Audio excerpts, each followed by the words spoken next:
উপদেষ্টা পরিষদকে অবশ্যই দলনিরপেক্ষ হতে হবে। আমরা যে বর্তমান উপদেষ্টা পরিষদের অন্তর্বর্তী সরকারের মাধ্যমে দেশে গণতন্ত্র, মানবাধিকার, নিরাপত্তা, আগামীতে ভোটাধিকার, নিরপেক্ষ নির্বাচন, জনগণের নির্বাচিত সরকার গঠিত হওয়ার ফিরে আসার যে আশা করেছিলাম, সে আশা ইতিমধ্যেই আমরা আতঙ্ক বোধ করতেছি।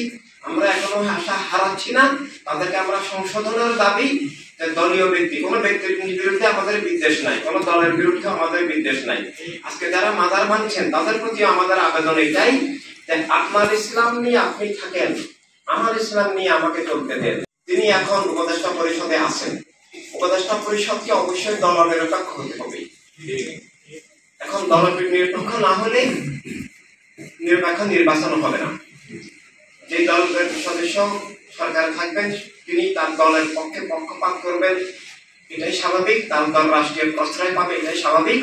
তাই আমরা যে বর্তমান উপদেষ্টা পরিষদের অন্তর্বর্তী সরকারের মাধ্যমে দেশে গণতন্ত্র, মানবাধিকার, নিরাপত্তা, আগামীতে ভোটাধিকার, নিরপেক্ষ নির্বাচন, জনগণের নির্বাচিত সরকার গঠিত হওয়ার ফিরে আসার যে আশা করেছিলাম, সে আশা ইতিমধ্যেই আমরা আতঙ্ক বোধ করতেছি।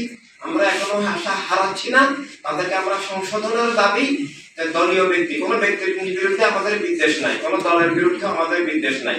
আজকে যারা মাজার মানছেন তাদের প্রতি আমাদের আবেদন এটাই যে আপনার ইসলাম নিয়ে আপনি থাকেন, আমার ইসলাম নিয়ে আমাকে চলতে দেন। 250-টিরও বেশি ডিজাইন অপশন নিয়ে ওয়ালটন স্মার্ট ফ্রিজ, বোঝে আপনার প্রয়োজন। দুনিয়ার সব ধর্মের নামে যারা আছেন তাদের প্রতিও আমাদের আবেদন যে আপনার ধর্ম নিয়ে আপনি থাকেন, আমার ধর্ম নিয়ে আমি থাকবো। আপনি মন্দিরে যাবেন, গির্জায় যাবেন, পেগোডায় যাবেন, সিনাগগে যাবেন, আপনি আমার মসজিদ মাজার কেন ভাঙবেন? আপনার জীবন নিয়ে আপনি, আমার জীবন নিয়ে আপনি।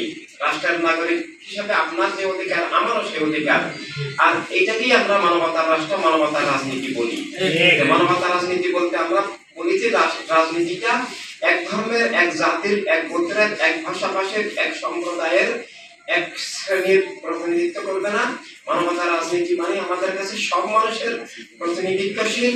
আমাদের রহমতুল্লাহ আল্লাহ সাল্লামের দেওয়া যে রাজনীতিটা, যে রাজনৈতিক দলটা নীতিগতভাবে সব মানুষের প্রতিনিধিত্বশীল হবে, সব মানুষের ভালোবাসা ভিত্তিক হবে, সব মানুষের মানবিক স্বার্থের রক্ষক হবে, সব মানুষের কল্যাণে কাজ করবে, সব মানুষ তার বিশ্বাস আদর্শ না ভেঙেই সেখানে শরীক হতে পারবেন।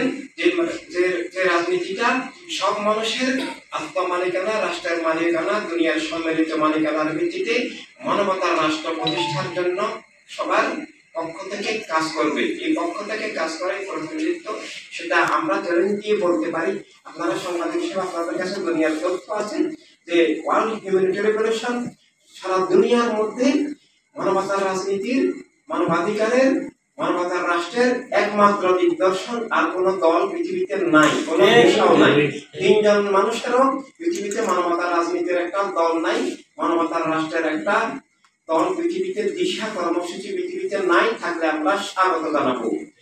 আমরা পৃথিবীতে এখন যে মানুষের যে দুর্দশা, জীবনের আতঙ্ক, দরিদ্রতা, পাশবতা, শোষণ, লুট, ধর্মের নামে রাজনীতি, ধর্মের নামে রাষ্ট্র এবং জাতীয়তাবাদী রাষ্ট্র, জাতীয়তাবাদী রাজনীতির মাধ্যমে হচ্ছে। এবং এই জাতীয়তাবাদ শুধু অপরাজনীতি তৈরি করছে না, মানুষের মানব সত্তাকে হত্যা করছে।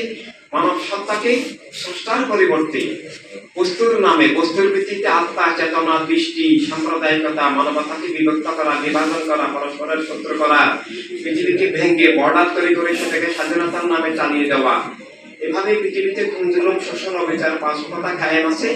আমরা তাই বস্তুবাদী, জাতীয়তাবাদী অপরাজনীতি এবং ধর্মের নামে অধর্মপ্রবাদী রাজনীতি থেকে মানব জীবনের মুক্তির লক্ষ্যে মানবতার রাজনীতি, মানবতার রাষ্ট্র গড়ে তোলার জন্য আদর্শিক সংগ্রাম আন্দোলন করে যাচ্ছি।